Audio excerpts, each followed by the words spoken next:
just a few paces away from the pavilion at Founders Square. That's where SuperTalk is set up. We're pleased to welcome now the governor of the great state of Mississippi, Governor Tate Reeves. Governor, good to see you, sir. Thanks for coming on. Gerard, great to be here today. Great to be in Neshoba County, and every day is a great day to be a Mississippian. Isn't it, though?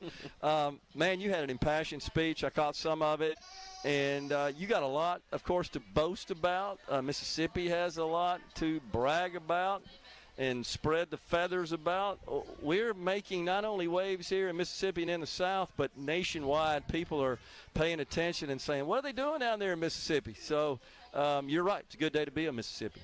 Well, that's exciting, and it's true. I just came back from the Republican Governors Association, and to have the opportunity to sit with my fellow governors and them bring up the kind of movement that we're making in the national rankings, whether it's in economic development or in education, and them asking us what policies have we enacted. It's incredibly exciting time. Mississippi has tremendous momentum right now, and it's incumbent upon me and our entire team to keep that going. And really, when I say our entire team, I happen to be the CEO of the state right now, but our team consists of all 3.1 million people who live here, because none of these companies are going to locate here unless they know they can find people to do the job that they need.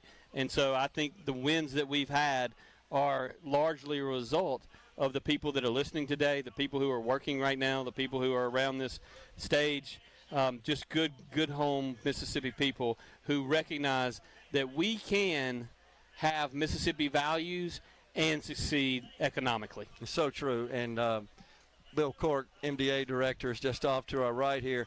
I know he's heard it. I know you've heard it. I have in my role in Madison County. These companies are saying, we glad we made this decision to locate in Mississippi, that this isn't what we thought, and they're very pleasantly surprised. Honestly, they're blown away, as you know. You know, I never try to give away the secret sauce, but one of the things that I have tried to do since I've been governor, if we have a major economic development announcement, and by major basically means any announcement that creates jobs, because that's major for that individual who gets that job and can provide for their family. Yeah. But when we do a major economic development announcement, I mark on my calendar about 6 months out from the announcement, and I make a habit of reaching out and calling the CEO of those companies. And in some instances I have run into them or I have talked to them during that 6 month period. Sometimes I have not, and our people are working with their people, but I call them, and I just went through a round about a month ago of calling some CEOs that made major announcements, multi-billion-dollar announcements, and without exception, now there are challenges we got to work through always, but without exception, they are ecstatic with what they have found in Mississippi, whether that's in the permitting process and getting things done. They're like, your people are thorough. They know what they're doing, but they doesn't sit on their desk for months and months on end. Right? Yeah. We were responsive, and so my experience has been that there's a lot of excitement. And in reality, Gerard, and you know this, I think our team is pretty good at economic development, but one CEO that has moved here telling another CEO that's thinking about it, those kind of stories, much better than we can ever do internally. I mean, it's how you build a business. It's the same way you build a business. No doubt. You make somebody happy, and they tell a bunch of people, okay, we need to look into that. That's exactly what's happening in Mississippi. And the other thing, Governor, as you know, as the CEO of the state, we don't have any conflict and contention amongst the team. Everybody's pulling their weight in the same direction, and these businesses making investments, they sense that. They see that.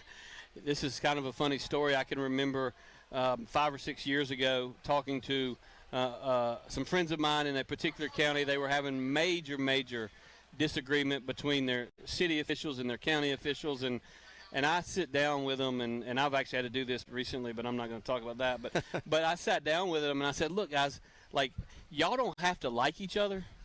I really don't care if you like each other or not. Y'all don't have to agree with each other. But if there's an economic development prospect that we bring to the county, y'all need to be able to fake it, okay? Exactly right. They don't need to understand that y'all aren't getting along, because the reality is in Mississippi there's 81 other counties they could go. Yep.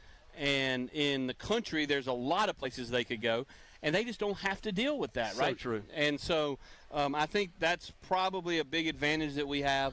I told a group the other day that was inquiring. They had some local politics going on, and and they one side wanted to do this and one side wanted to do that, and I just was very clear with them. I said, look, I don't care how y'all work it out, but you have two choices. You either work it out amongst yourselves. I'm not going to referee. Work it out amongst yourselves, or call the next governor when y'all want an economic development project, because I don't have to deal with that either, because everybody in Mississippi now is hungry, right? Success begets success. And so, and I think, and I said that in a loving way, because I had a lot of friends on both sides of the issue, but also said it in a direct way. Yeah, well, it's the right message. There's no doubt. But these prospective companies, they see that. They sense it. They know we work well as a team together, and that gives them great confidence and comfort that their project's going to be a success in our state. And look, and I will say this. It's right now in our state, we have alignment with a lot of people from a lot of different backgrounds. When you talk about some of the members of the other party that serve on the Transportation Commission, or some of the members of the other party that serve on our Public Service Commission, they understand what we're trying to do from an economic development standpoint, and they're willing to work with us. We're not going to agree on who ought to be president of the United States,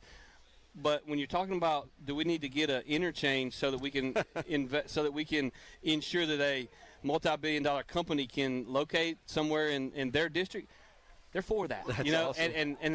And I like that. And I've worked with a lot of these people for a long time, and I was just laughing to myself as I walked up and looked around the pavilion, because I've done this now. This is my 23rd time to speak at the fair, and I can look out and point you to people that probably loved me for a while, did not love me for a while, and maybe they're back in love with me for a while now. So that's just part of being in politics. The nature of politics. It is absolutely. All right. So you also delivered a very strong message about your prioritization of school choice policy, and we talked to the Speaker of the House about that as well. This is something you've been a champion of for a long time, that we should fund students, not systems, and not let bureaucracies run our educational system. But we just haven't been able to achieve what, this is our surrounding states have. We're just a big old cutout white hole in the middle of the country. And part of the reason that I wanted to talk about the past a little bit today, politicians who talk about the past tend to lose the next election, because the voters want to know, what are you going to do for me now, and what does the future look like? Sure. But I don't ever have to run for anything again necessarily, and so I wanted to lay out that foundation and just remind some people that maybe weren't around in the legislative process like I was in 2012 and 2013.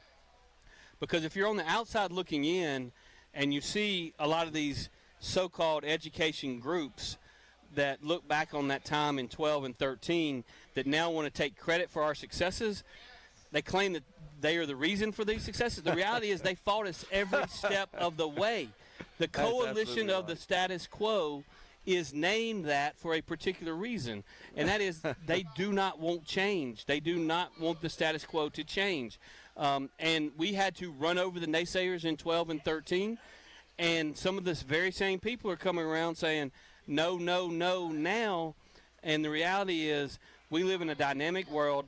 We know that if we want to continue to keep winning, if we want to make sure that we're continuing to beat our fellow peers and continue to move up that ladder, we need to understand that states around the country are giving parents more options, and so they have an advantage in that arena when compared to us.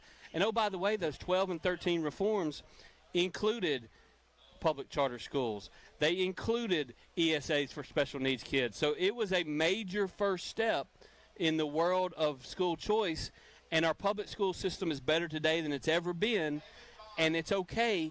And being for children, being for school choice, in spite of what they want you to believe, has nothing to do with anything other than making everybody in the entire state stronger. It's free market at work applied to education. It makes perfect sense. But you're right. All the naysayers with all the doom and gloom of how this would negatively impact public education, that's been completely refuted essentially through actual results. As you know, we got about a minute left. Tax reform. We made national waves, something that you prioritized again. You've been a champion for eliminating the state income tax. That's a done deal. It will be phased out over a few years. Again, national headlines there. No doubt, and people have taken notice. We're the first state in America in 45 years that had an income tax that's getting rid of it. Yeah. And now a lot of other states are following us. Yeah. They're copying us, and I will tell you, my fellow governors around the country, they are competitive, and they see when we do something, they don't want us to be the only one for long.